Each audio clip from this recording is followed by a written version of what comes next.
Le grand dialogue. Sigika Foba. Edouani wa Makaran. Le grand dialogue, l'émission de débat du studio Tamani sur votre radio. Chenibero. Halud Mauni. Cheniberi. Sigika Foba. Le grand dialogue. Le grand dialogue. Mesdames, Messieurs, bonsoir. Très heureux de vous retrouver. Nous sommes aujourd'hui en train de réfléchir sur le forum des femmes qui va se tenir demain, à partir de demain donc, au Centre international de conférence de Bamako. Les femmes veulent connaître leur place dans la suite du processus de paix entamé donc au Mali. Nous sommes ensemble pour 45 minutes de débat. Nous sommes lundi 27 juillet 2015. Merci de nous recevoir chez vous. Je suis Famoussa Sidibé, Nhoumdire est à la technique. Les femmes du Mali soutiennent donc le processus de paix au Mali. Elles ont organisé plusieurs manifestations pour le faire savoir à Bamako et dans le reste du pays. Ce matin encore, elles étaient réunies ici à la maison de la presse de Bamako pour une rencontre sur la question, sur leur représentativité au sein des instances de décision. Il y a 2 mois, elles manifestaient à Bamako pour déplorer la situation d'insécurité permanente dans le pays. Dans le nord principalement, les femmes et les enfants qui sont victimes de violations graves de droits humains, de pertes en vies humaines et de biens matériels, poussant donc les populations à l'exode. Aujourd'hui, qu'est-ce qui s'est passé? Qu'est-ce que vous vous êtes dit lors de cette rencontre ici, même à la maison de la presse, Madame Fatmata Maïga de l'Association des femmes pour la paix? Merci bien. Comme vous l'avez si bien dit, ce matin, on s'est retrouvés là pour faire le point des activités de la plateforme et échanger avec les journalistes sur nos priorités et aussi nos inquiétudes. Et ça, c'est une œuvre humaine. Comme vous l'avez si bien dit, les femmes n'ont pas attendu qu'elles soient invitées à la table. D'ailleurs, très peu de fois, la femme a été invitée. Malheureusement, au Mali, elle s'est fait inviter.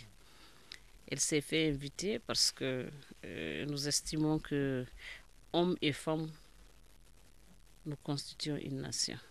La nation ne peut pas être constituée seulement d'hommes, tout comme elle ne peut pas être constituée seulement de femmes. Il faudrait que les uns et les autres comprennent que pour réussir, en tout cas, les chantiers de la construction de notre nation, il faut que les hommes et les femmes soient ensemble. Et il en est aussi pour les questions de paix, sécurité et stabilisation de notre pays. Voilà pourquoi nous nous sommes réunis ce matin pour parler de tout ce que nous avons eu à faire jusqu'à ce matin et aussi annoncer le forum qui va se tenir à partir de demain. Ce forum, appelé Forum de Bamako, va regrouper plusieurs personnalités féminines et masculines. Parce que nous estimons que l'exclusion, c'est peut-être abusé de mon langage, mais je pense que exclure l'autre, c'est avoir peur de l'autre. Et nous ne pensons pas avoir peur des hommes parce que ce sont nos moitiés. Nous ne pouvons pas vivre sans eux. D'accord. C'est ça. Alors, madame, dites-nous un peu de quoi ce forum va-t-il parler? Merci. Je remercie tous ceux qui nous regardent maintenant et salutations à tout le monde. Et ce forum, c'est le forum, on a dit forum des femmes. On va parler beaucoup de choses. On va parler de la paix, qui est notre inquiétude, de la gouvernance, de la santé, de l'éducation. Il y a un peu de tout. Tout ce qui concerne le développement d'un pays, nous, on va en parler demain, Inch'Allah, avec les structures d'autres invités qui sont de l'Afrique, des personnalités, comme elle vient de le dire, des personnalités de l'Afrique, occidentale que centrale. Donc, nous sommes là aujourd'hui pour parler un peu du forum de Bamako et surtout de qu'est-ce que les femmes de la plateforme peuvent faire comme appui à ces forums. D'accord. Alors, le rôle de la femme dans ce processus, Madame Maïga, vous avez dit tout à l'heure que les femmes sont exclues du processus. Aujourd'hui, jusqu'à quel degré est-ce que vous vous sentez exclue de ce processus de paix? Bon, vraiment, si on tient compte de la situation de gouvernance du pays, la femme est véritablement exclue. Parce que vous prenez le cas du gouvernement. Hein, le nombre, numériquement, et la représentativité féminine à l'intérieur. Pourquoi cela? Seulement 3 femmes. Seulement 3 femmes. Pourquoi cela? Parce qu'il n'y a pas d'expertise avérée au niveau des femmes, parce que les femmes sont des sous-citoyennes. Qu'est-ce qui se passe? Est-ce que les femmes, en termes de droit à la citoyenneté, de droit à participer à la construction de la nation, à un certain niveau, est-ce que quelque part dans notre constitution, c'est écrit que la femme doit être à ce niveau? Et voilà. Je ne crois pas. Et pourtant, tous les jours que le bon Dieu fait, la femme est là en train de participer au processus. Je prends l'exemple de la crise politique et sécuritaire que le pays a connue. Et immédiatement, le lendemain du putsch du 22 mars, si je me rappelle bien, parce que les coups d'État, c'est toujours des mauvais souvenirs pour moi, c'est les femmes qu'on a vues dans les rues. C'est les femmes qui sont sorties pour dénoncer le coup d'État. C'est les femmes qui ont demandé le retour de la vie constitutionnelle. Et je vais vous dire une chose. Encore, je me rappelle de cela. Et ce vendredi-là, où les femmes se sont regroupées et elles se sont rendues à Kati sans demander l'autorisation de quelqu'un pour aller voir le chef des putschistes, le général Sanogo, et lui dire de vive voix ce qu'elle pense. Et je me rappelle encore de cette phrase d'une des femmes qui lui a dit: vous allez porter la responsabilité historique en faisant tomber notre pays dans l'abîme. Est-ce que vous pensez que vous avez été entendu? Pas du tout, malheureusement. Parce que quand les femmes ont quitté chez lui le matin, il a donné l'assurance que le pays allait sortir de cette situation parce qu'il a pris toutes les dispositions. Mais un pays qui est dans cette situation ne rassurait pas. Le lendemain, nous avons perdu les 2/3 de notre pays. Alors, merci beaucoup Fatoumata Maïga de l'Association des femmes pour la paix. Alors, Madame Maïga Oumou Dambélé, vous êtes donc du cadre de concertation des femmes de partis politiques. Aujourd'hui, si on vous demandait de définir ou bien de vous octroyer des places pour la suite de ce processus, quel serait le quota que vous allez vous octroyer? Bon, si tu me demandes, je dirais 50%. Je sais que nous n'allons pas avoir ces 50%, mais quand même les 30%, ça c'est une volonté politique. Dans quel domaine? Dans tous les domaines. Dans tous les domaines, que ce soit nominatif ou électif. Et le quota même, c'est le gouvernement qui l'a initié. Et c'est le gouvernement qui a demandé à ce que ces quotas soient adoptés, qu'ils soient établis pour les femmes. Mais malheureusement, arrivé à l'Assemblée, ça a été un vrai problème. Donc, pour que ça soit une réelle participation des femmes, quand même, il faut une volonté. Il faut une volonté politique, sinon les femmes vraiment se sont battues. Alors, si on regarde les 2 derniers gouvernements, il y avait 4 femmes dans le gouvernement précédent. Aujourd'hui, c'est 3, si je ne m'abuse. Est-ce que vous vous êtes levé pour décrier cette situation? Bon, à un moment, on s'était levé. Il y avait même mis une marche nationale pour les femmes. Mais comme les choses n'ont pas été comme nous voulons, et le Premier ministre nous a appelés et nous a rassuré que à partir de cet instant, il va voir comment les femmes seront représentées. Que ce soit nominative ou élective, qu'en tout cas les femmes seront représentées. Bon, malheureusement, on ne voit pas d'abord. Même l'autre jour, je ne sais pas si vous avez remarqué qu'à la rencontre ministérielle, là, il a soulevé, c'est le ministre de la promotion de la femme, en son entendement, a dit que c'est le ministre même qui a évoqué. Parce qu'elle-même, elle est une femme, elle s'est battue avant qu'elle ne soit ministre. Donc nous sommes toujours ensemble. Elle se bat pour nous, on le sait. Mais quand même, il faut que ça soit réalisé. On en parle, on ne voit rien. Donc il faut quand même, il y ait un moment où le président même vienne à l'idée que vraiment il faut que ce que j'ai demandé. Parce que maintenant il faut voir, ça devient comme un défi. Et lui, il a dit au Conseil des ministres. Je me rappelle même l'avoir entendre dire quelque part dans une réunion internationale que le quota est adopté au Mali. Alors qu'il est venu, ce n'a pas été le cas. Donc ce n'est pas bon pour un président de dire que ça soit et que ça ne soit pas. Et que les députés refusent parce que les femmes veulent leur place. Non, on ne veut pas leur place, on dit à place égale, compétence égale. Donc qu'il voient qui peut faire quoi et on le met à cette place. Mais dire que parce que nous sommes des femmes, nous voulons des places, non, on n'a pas demandé ça. Nous voulons être à des places où nous pouvons faire des choses et que nous pouvons accomplir les devoirs que bon, tout le monde sait que vraiment le Mali, ce n'est pas les hommes qui peuvent le construire. Vraiment, pas que les femmes et les hommes seulement. Les femmes aussi ont leur petite pierre. Même que ça soit. Qu'ils nous voient à côté d'eux en train de faire ensemble au lieu de nous voir comme si nous venions arracher. Vous pensez que vous êtes marginalisés?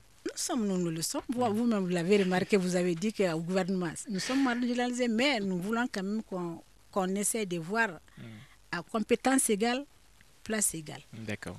Alors, Madame Fatoumata Maïga, vous êtes de l'Association des femmes pour la paix. Aujourd'hui, si on regarde la crise qui secoue le pays, il y a un problème il y a les djihadistes qui sévissent au nord aujourd'hui, la laïcité et cette question de l'islam. Est-ce que vous pensez que les femmes peuvent venir au devant de la scène pour réclamer quoi que ce soit? Oui, oui, les femmes vont le faire. Les femmes vont sans être pris à partie par les religieux? Et pourquoi pas? Si les femmes dans les régions occupées ont affronté, ont défié les islamistes qui avaient les armes, il n'y a pas de raison qu'on ne défie pas ceux qui se cachent derrière la religion pour sucer le sang du Mali. Parce que moi, c'est comme ça que je les qualifie. En réalité, il faudrait qu'ils fassent très attention parce qu'ils utilisent et ils abusent beaucoup de la religion pour faire ce qu'ils sont en train de faire. Au point où on se pose la question s'ils ne sont pas derrière ces agitations. Est-ce qu'ils ne sont pas derrière ça? Chaque fois qu'on ramène le problème du quota, puisque Barkhane est au nord, on tire. MINUSMA et les forces armées sont suffisamment représentées. Quand je parle de Barkhane, c'est parce que Barkhane utilise les grands moyens en haut pour faire ce que MINUSMA et FAMA ne font pas. Il faut secouer Nara, il faut secouer Kolonjeba, il faut tirer d'Ambamako. En réalité, s'ils ne font pas attention, on risque de les soupçonner.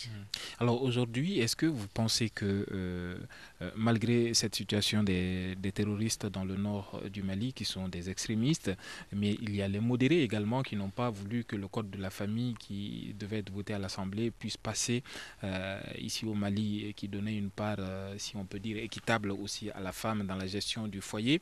Est-ce que vous pensez qu'il n'y a pas aussi les modérés de l'islam qui font que les femmes ne parviennent pas à avoir les postes qu'elles veulent?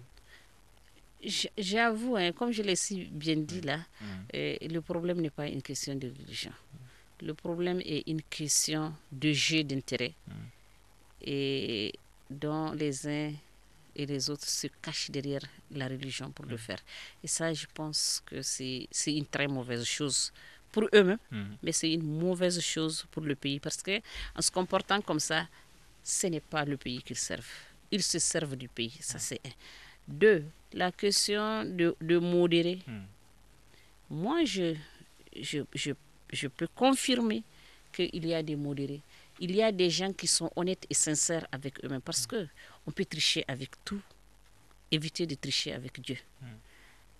Vous allez avoir ce que vous voulez, mais le revers de la médaille, il faut se laisser attendre. Quand nous avons discuté avec les religieux modérés, et qu'ils fassent aussi attention, parce que parmi nous, il y a des femmes qui lisent et qui interprètent très bien le Coran. Vous n'allez pas voir une fille ou un garçon né dans une famille dans les régions de Tombouctou, Gao et Kidal qui n'a pas fait l'école coranique, ce que nous appelons le doudal, quelle que soit la famille dont vous êtes issus. D'accord. Alors nous allons observer quelques secondes de pause, ensuite je vous redonne la parole. Vous écoutez Studio Tamani, votre avis nous intéresse. Écrivez vos commentaires et suggestions sur la page Facebook et dialoguez avec nous. Studio Tamani, c'est aussi les réseaux sociaux.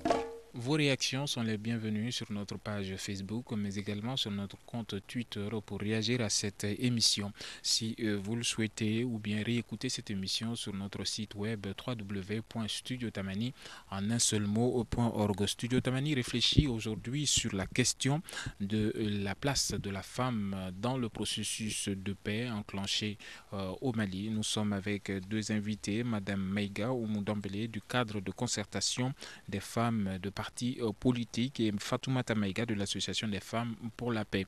Alors nous sommes à la deuxième partie, mais juste avant d'entamer cette deuxième partie, Madame était sur la lancée qui nous amène donc à la question de la religion dans l'avancée ou bien dans les postes que doivent occuper les femmes si la religion peut le permettre. Madame, allez-y.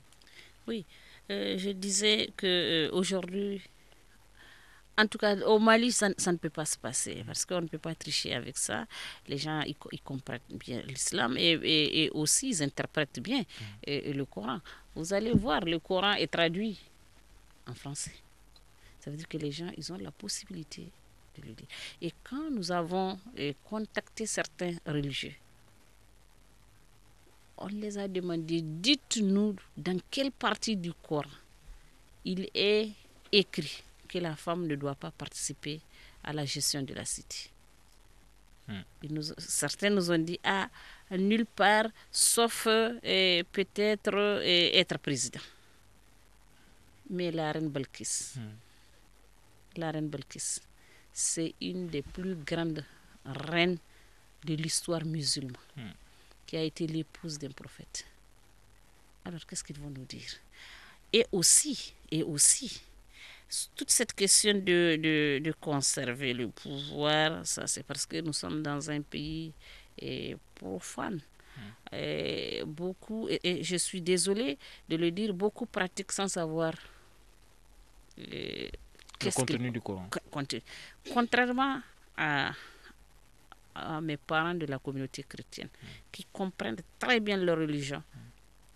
Et vous voyez, il y a moins de bruit là-bas. Il y a moins de problèmes là-bas. Il y a moins de bruit là-dedans. Nous allons passer à la deuxième partie de cette émission consacrée à l'implication des femmes dans le processus de paix et de développement. Alors, le rôle des femmes, est-ce que les femmes doivent-elles jouer, et quel rôle doivent-elles jouer dans le cadre donc du développement actuellement avec la suite de ce processus, avec l'application du processus de paix. Alors, merci beaucoup, Madame Maïga, Fatoumata Maïga de l'Association des femmes pour la paix. Si je ne m'abuse, c'est bien ça? Pour les initiatives de paix. Pour les initiatives de paix. Maïga Oumoudambélé, du cadre de concertation des femmes de partis politiques, le rôle de la femme dans le développement. Actuellement, quel doit être leur rôle dans le développement du Mali, principalement du Nord? Le rôle de la femme est très très important dans toutes choses, que ce soit la paix ou au développement. Le rôle de la femme est très important. Alors, vous avez décrié la situation de votre représentativité au sein des instances de décision. Aujourd'hui, on parle de la reconstruction des régions du Nord, mais également de celles du Sud. Aujourd'hui, quel doit être votre rôle dans ce développement? Bon, comme il y a le suivi qui est déjà en cours, le comité de suivi a été mis en place et malheureusement, il n'y a aucune femme. Donc, ça veut dire que le mot marginalisé là que tu avais parlé existe toujours. La femme, comme elle a dit, c'est la moitié de l'homme. Tout ce que l'homme peut faire, la femme peut le faire. Pour la petite histoire, lorsque après le coup d'État, les hommes ne s'entendaient pas du tout. Il fut un moment, même l'international craignait comment ils peuvent faire venir ces hommes-là pour qu'ils parlent un peu du Mali. C'est les femmes des partis qui ont l'idée de rassembler toutes les autres femmes pour qu'on parle du Mali. Donc l'idée de réconcilier là, la femme elle est mère, elle est sœur et puis c'est elle le pilier de la famille. On ne peut pas la mettre de côté, quelle qu'en soit la situation. Oui. Donc la femme doit être au milieu, au centre et à la fin d'un processus. Donc maintenant nous déplorons quand même le fait qu'on ne nous a pas appelés, mais quand même si on ne nous appelle pas, nous ne dirons pas que nous allons forcer la porte, mais nous ferons en sorte qu'ils verront les actions que nous allons mener. Nous serons à côté d'eux et nous venons derrière des Tombouctou, des Gawa avec elle, pour faire la restitution, pour que les gens comprennent ce qui se trouve dans l'accord. Bon, et que avant d'aller, parce qu'on parle maintenant d'une réconciliation, il doit y avoir une conférence nationale pour que ce qui ne va pas. Avant d'arriver là, il faut que les gens chassent aussi ce qui se trouve dans l'accord. Donc ça veut dire que les femmes ont une très grande responsabilité à jouer, que ce soit partout, dans la famille, dans le monde. On doit laisser une place pour que la femme joue son rôle comme ça se doit. Alors, ce forum qui va donc s'ouvrir demain à Bamako, ce forum des femmes leaders, Madame Maïga, Fatoumata Maïga, est-ce que ce forum sera un forum de plus? Non, ce ne serait pas un forum de plus, ce serait un forum de partage d'expérience sur les questions d'avenir, sur tout ce qui touche l'Afrique, les questions d'éducation, les questions de développement, les questions de gouvernance, les questions de sécurité, les questions alimentaires, les questions de santé. Bref, parce que ça parle d'émergence à l'horizon 2035. C'est des jalons qui vont être jetés. Et les femmes vont venir partager leur expérience, leur vécu avec les femmes maliennes. Et les Maliennes partageront aussi ce qu'elles sont en train de faire, de vivre. Il y aura des femmes qui vont venir de l'Europe, des Caraïbes et autres. Et ensemble, nous allons dégager des recommandations fortes qui vont être remises au président de la République pour dire voilà ce que les femmes pensent, voilà ce que les femmes proposent par rapport aux différents axes pour le bien-être des communautés en général. Pas seulement de la femme. Parce que quand vous allez au forum, le problème c'est que on a demandé à ce que 60% des participants soient des jeunes filles et garçons. Parce que pour nous, il est hors question, ce n'est pas possible, ce n'est pas pensable que l'on puisse atteindre un objectif de bien-être sans que les deux ne partent ensemble. Là où les gens ont refusé de le faire, bon, c'est ce que j'ai dit, je le maintiens, c'est qu'ils n'ont pas souci du tout de leur pays. Ce qui compte pour eux, c'est leur propre personne, même pas leur enfant. Alors aujourd'hui, on parle de la réconciliation, on parle de la fin de la guerre, mais des problèmes existent toujours dans le nord du pays. Je parle là notamment de la situation à Kidal. Est-ce que les organisations de Bamako ont une connexion avec les organisations de femmes de Kidal? Si oui, qu'est-ce que vous faites? Je suis là. Je suis là. Parce que nous, quand on nous dit des femmes de Gao, femmes de Kidal, Kidal, Gao, Tombouctou, c'est peut-être administrativement qu'on nous a départagés. Mais quand vous parlez de Kidal, vous parlez des problèmes de Gao, il n'y a rien à faire. C'est carrément connecté. Vous pouvez même oublier un peu Tombouctou, mais quand vous parlez de Kidal, c'est Gao. Quand vous parlez de Kidal, c'est Gao. C'est des régions, c'est des communautés fortement liées par beaucoup de choses. Mais est-ce que vous êtes nous sommes présente en contact avec les femmes à Kidal. Nous travaillons avec les femmes de Kidal. Les femmes de Kidal seront là demain à la au forum avec nous. Et il y a des femmes de Kidal qui animent la plateforme encore avec nous. Certains sont membres du bureau.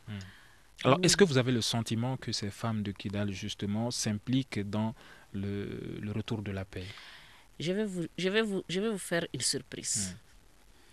En octobre 2011, quand il y a eu la réunion qui préparait cette crise, c'est les femmes de Kidal qui ont donné l'alerte pour dire quelque chose est en train de se préparer. Si vous ne faites pas attention, nous allons aller vers la dérive. Ils nous ont appelés. Nous avons rencontré qui de droit? Je pense que celui que nous avons rencontré, qui était ministre ce jour-là, peut-être qu'il entend ma voix. Vous parlez de Kafuna? De toutes les façons, nous les avons rencontrés avec des témoins. La chose a été tellement banalisée. Elles sont venues ici parce qu'on a eu une formation de 15 jours sur les programmes du PSPSDN. Donc vous pensez que si on vous avait écouté à si cette époque... Si on nous avait écouté, on allait éviter ça. On n'allait pas vivre l'occupation. On n'allait pas vivre l'occupation. Je ne dis pas qu'on ne va pas connaître de l'insécurité, mais on n'allait pas vivre cette situation. Et c'est dommage que quand les choses se sont passées, tout le monde a tourné les regards vers les communautés pour dire mais ils n'ont rien dit, ils n'ont rien fait. Mais qu'est-ce qu'ils vont dire, qu'est-ce qu'ils vont faire? Ce qu'ils peuvent dire, c'est d'alerter. La réponse revient à ceux qui ont la charge de diriger le pays. S'ils ne le font pas, ils ont péché. Alors, selon vous, si l'État ne vous écoute pas, si le gouvernement et les autorités maliennes ne vous écoutent pas dans vos recommandations, dans vos critiques, Madame Maïga Oumou-Dembélé, qu'est-ce que cela signifie selon vous, si on ne vous écoute pas? Normalement, on doit nous écouter. On doit nous écouter en tant que... Madame parlait du cas de 2011 qui n'a pas été suivi des faits. Il faut reconnaître qu'en ce moment aussi, le feu brûlait partout et qu'il y avait beaucoup de choses qui ne se concordaient pas. Donc ça peut être ça. Mais quand même, moi, ce que je peux dire, que chaque fois que les femmes parlent, on les écoute. Je suis un peu surprise parce que là-bas, dire qu'elles ont parlé, on ne les a pas écoutées, ça veut dire aussi qu'il y avait quelque chose qui n'allait pas, ou bien, en tout cas, il y a confusion quelque part. Sinon, tant que, à chaque fois que les femmes se mettent debout pour parler d'une voix, on a été écouté, on a été entendu. Même pour l'autre jour, quand les femmes ont voulu marcher, le Premier ministre n'est pas resté inactif. Il a appelé partout pour qu'on peut le rencontrer. Donc, moi, je sais que nous, on ne peut que plaider. C'est le plaidoyer qui est notre fort. C'est la sensibilisation qui est notre fort. Nous ne pouvons que faire ça. S'ils nous écoutent, tant mieux. S'ils ne nous écoutent pas aussi, tant mieux. En tout cas, on ne peut pas faire descendre le ciel. Nous sommes des femmes. La société civile également. Oui, effectivement, la société civile doit être forte. Nous, en tant que des femmes des partis politiques, nous avons un certain problème parce que non seulement au sein des partis, ce n'est pas facile. La représentativité même au sein des directions politiques n'est pas facile. Si tu vois Qu'est-ce qui bloque? Est-ce que c'est vos maris? Est-ce que c'est les cadres du parti? Bon, il y a tout. Parce qu'au sein des partis, d'abord, il y a peu de femmes à la direction des partis. Ça, c'est un problème. Il y a les femmes elles-mêmes, il y a la société. Vous avez parlé tout de suite des religieux. Il y a, auparavant, on ne s'intéressait pas à la politique, on ne faisait que la cuisine. Il était inimaginable qu'une femme sorte pour parler. D'ailleurs, on t'indexe de cette femme-là. On t'indexe de tout. Donc, ces moments-là ont passé. Maintenant que nous voulons venir, nous, on fait toutes ces sensibilisations. C'est pour peut-être nos enfants, nos petits-enfants. Mieux préparer le terrain. Oui, mieux préparer pour nos enfants. Sinon, c'est pas c'est pas facile qu'avec tout ce qui est passé, qu'on peut avoir immédiatement ce que nous voulons. Parce que nous avons été à la charge des hommes. Chaque fois, même si on dit à une femme d'être à une place, elle refuse. Elle dit non, Donc, prenez cet homme. Vous n'êtes pas assez autonome. Non, c'est pas que nous ne sommes pas assez autonomes. Ça, c'est les justes écoutés même qui ont favorisé ça. Donc maintenant, s'il faut qu'on sorte, il y a beaucoup de femmes cadres. C'est comme ça qu'on a mis l'accent sur ça. Et ce qui a fait que tout ça, ces désagréments-là sont venus. Sinon, auparavant, si les femmes, auparavant, on partait prendre les femmes pour les obliger à être sur les listes. Maintenant que la place est minime par rapport aux femmes, donc maintenant c'est la bataille.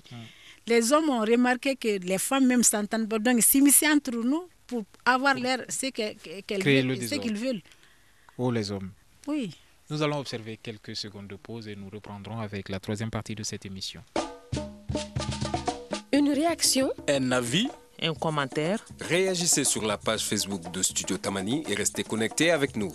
Studio Tamani sur les réseaux sociaux pour vous faire entendre.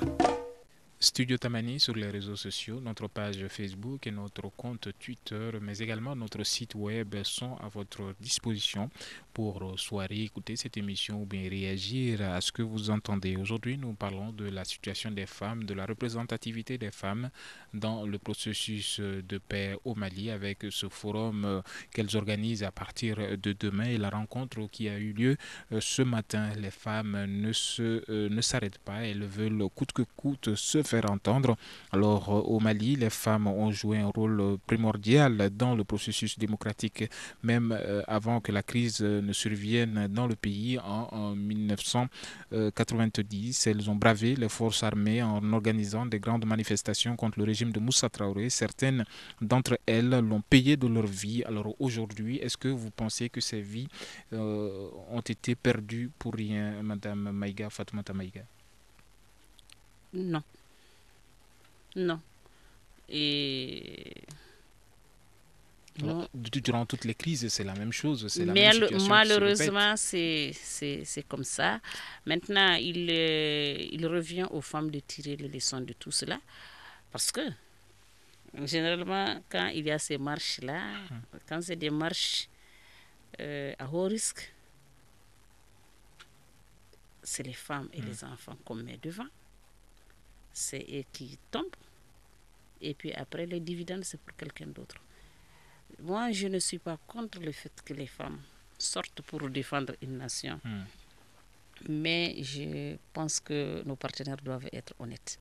Quand vous vous battez ensemble... Qui? Les partenaires? Ah oui, nos partenaires, hommes, ce sont nos chers frères, maris qui font de la politique ou bien qui cherchent le pouvoir. Parce que ce n'est pas tout le monde parmi les hommes qui sont engagés en politique. Je parle de ceux qui sont dans la course du pouvoir. Il faudrait qu'il y ait un peu d'honnêteté vis-à-vis de soi-même, puisqu'il s'accroche à la religion aussi, vis-à-vis de Dieu. Parce qu'on ne peut pas parler de Dieu, de religion, juste quand c'est son intérêt, et puis tu oublies autre. Quand vous faites sortir, c'est seulement au Mali que je vois que les hommes ne veulent pas avancer. Alors, et pourtant, les efforts des partenaires ne manquent pas. Les Pas partenaires du tout, pas du appuient tout. les femmes. Pas du tout. Et le problème, c'est que la femme malienne, son combat ne date pas d'aujourd'hui.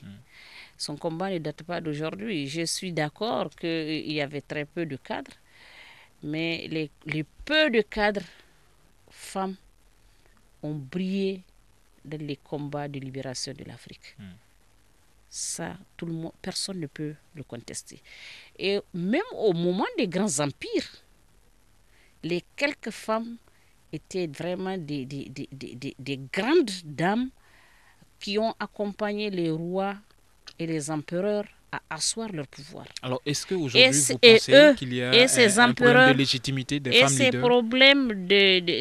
Ces problèmes, c'est que ces empereurs et ces rois qu'on considère comme ne pas être des intellectuels qui sont allés à l'école du blanc, reconnaissaient la place de la femme. Et c'est ce qui a fait d'eux des grands hommes. C'est pour ça qu'à un moment, j'ai dit, est-ce qu'il ne faut pas revoir l'histoire? Alors aujourd'hui, on parle d'organisation. Est-ce que c'est un problème de leadership qui fait que les femmes ne parviennent pas à s'entendre et que les combats sont perdus d'avance? Effectivement. Je suis entièrement d'accord que c'est un problème de leadership. Il faudrait que les femmes, celles qui se disent femmes leaders, femmes au grand sommet, il faudrait qu'elles sachent que leur pouvoir est adossé aux femmes qui sont au niveau communautaire. Tant que les femmes qui sont au niveau communautaire ne sont pas bien encadrées, bien soutenues, fortes, elles aussi n'auront pas ce qu'elles cherchent. En réalité, quand vous regardez des deux côtés, la faute nous revient à nous tous. Il faudrait qu'on sache que notre poids, notre adossoir, c'est les femmes des communautés. Les femmes au niveau des communautés, c'est des femmes très fortes. C'est des femmes qui savent ce qu'elles veulent. Et elles ne sont pas intéressées du tout. Et quand elles veulent quelque chose, elles se battent pour ça. Elles ne se battent pas pour être dans un bureau, mais elles se battent pour leur bien-être. Maintenant, il faudrait que nous, on comprenne. Parce que quand une femme au niveau de Bamako, si elle a un soutien au niveau communautaire, si elle a des problèmes ici, le gouvernement est obligé de faire attention parce qu'il aura affaire aux femmes de sa communauté. D'accord. Et ça, il faudrait qu'on le cultive et qu'on le comprenne. Ok, merci beaucoup, Madame Maïga, Fatoumata Maïga. Alors, Madame Maïga Oumou Dambélé, tout à l'heure, on parlait toujours de cette question de développement. Est-ce que l'éducation, est-ce que les femmes leaders ont laissé une place à l'éducation des jeunes filles? Est-ce que cela, ça passe par là? La représentativité des femmes, les efforts, le fait qu'on reconnaisse l'effort des femmes, est-ce que cela passe par l'éducation des jeunes filles? Merci. Ça, c'est une réalité maintenant, parce qu'auparavant, c'est le garçon qui primait. Maintenant, on a compris que les temps changent, qu'il faut aussi que la petite fille ait une place à côté de leur maman. Maintenant, avant, quand la fille a 6 ans, quand elle tombe en état ou bien quelque chose, ou bien elle n'arrivait pas à suivre ses études, on la renvoyait. La retire du système scolaire. Mais maintenant, on fait de tous les moyens pour qu'elle puisse rester quand même, dépasser la 6e année. Quitte à ce qu'elle-même, elle s'y lâche avec d'autres problèmes pour ne pas suivre les cours. En tout cas, l'école la maintient pour qu'elle puisse continuer ses études. Donc ça veut dire que maintenant, on veut que l'évolution, le développement commence de bas âge. Que ce n'est pas seulement les garçons et que c'est aussi les filles. Alors, est-ce que vous pensez que les femmes cadres de partis politiques, comme vous, très certainement, doivent s'impliquer pour rendre obligatoire la scolarisation des jeunes filles jusqu'à un certain âge? Oui, nous, on l'a décrit, mais on a trouvé que d'ailleurs, à la politique nationale, à la politique des sociétés, générale du Premier ministre, on a vu que ça, on a pris en compte. D'ailleurs, avant même que le président ne soit le président, dans sa déclaration de politique générale, il avait maintenu ça pour que les filles, on a donné un certain pourcentage même aux petites filles pour qu'elles puissent s'émouvoir à l'école. Donc nous, c'est pas nous on le suit déjà. On est dans cette lancée. Est-ce que vous militez dans ce sens? Oui, nous sommes obligés.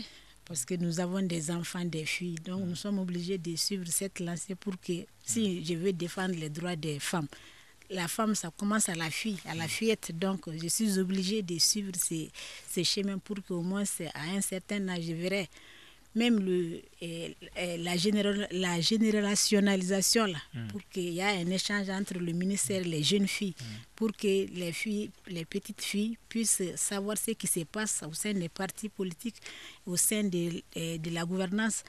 Nous, on a même voulu quand même rencontrer même les jeunes filles des facultés pour que les filles s'impliquent davantage à la politique.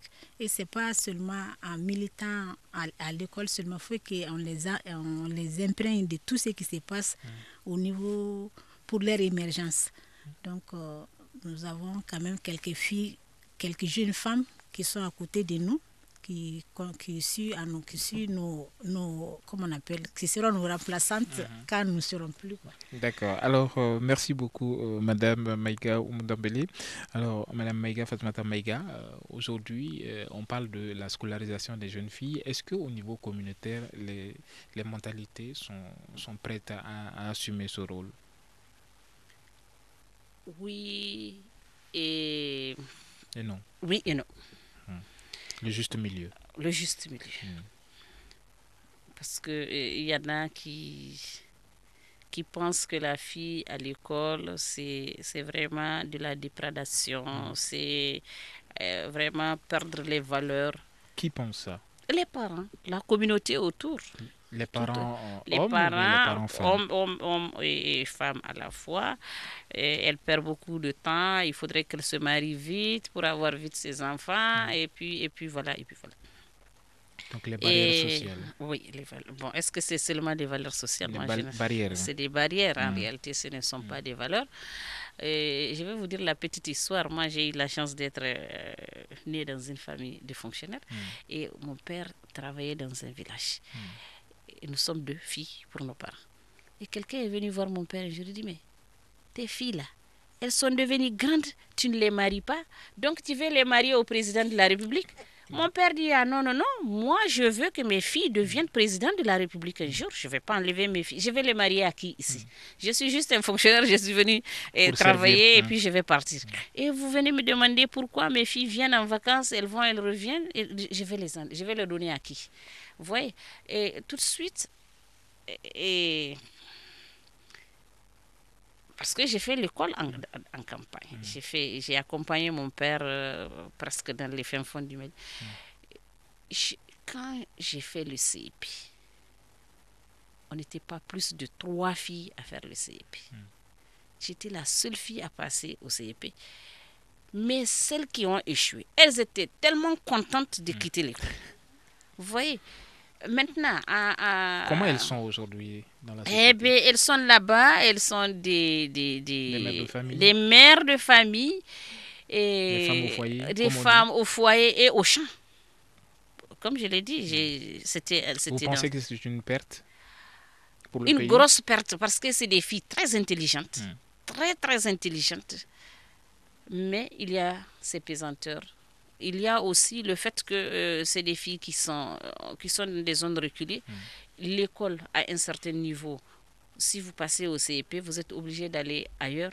Elles n'ont pas de parents pour aller étudier là-bas. Donc, c'est des pertes pour le pays. D'accord. Alors, nous sommes pratiquement à la fin de cette émission. Dites-nous, quel appel est-ce que vous avez à lancer aux femmes qui sont en milieu rural et qui ne pourront malheureusement pas participer à ce forum de demain? En 30 secondes, Madame Maïga. L'appel que je lance aux femmes qui sont au niveau du monde rural, c'est de continuer à se battre pour leur pays. Comme elles le font d'ailleurs. De ne jamais croire qu'elles sont derrière. Elles ont leur place devant. Elles ont leur place, et une grande place d'ailleurs. D'accord. Alors, un mot pour la paix, Madame Maïga Oumdambélé. Parler pour la paix, je vais rejoindre Madame. Oui. Très rapidement. Oui, parce que le forum là, c'est beaucoup d'organisations des régions qui sont là, qui après le forum vont faire la restitution aux autres. Donc au niveau communautaire, parce qu'on a le RIFOE, on a les femmes rurales, on a beaucoup de femmes d'organisations féminines qui sont là. Donc tout le monde participe. Tout le monde participe, sans exception. Alors un appel maintenant. Donc maintenant l'appel que je lance pour la paix. Bon, je sais que, comme on dit... Le rôle des femmes dans la paix, qu'est-ce qu'elles doivent faire, les femmes du Nord? Les femmes du Nord, comme elles doivent continuer à être soudées.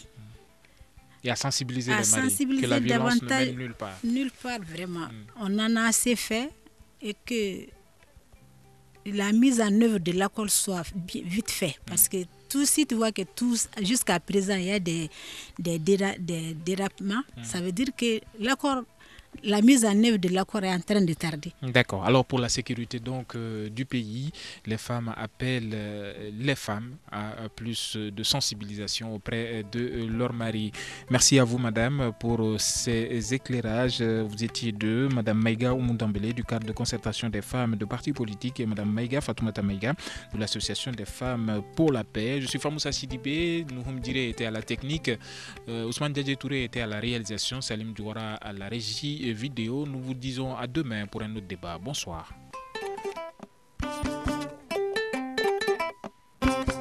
Le grand dialogue. Sigeka Foba.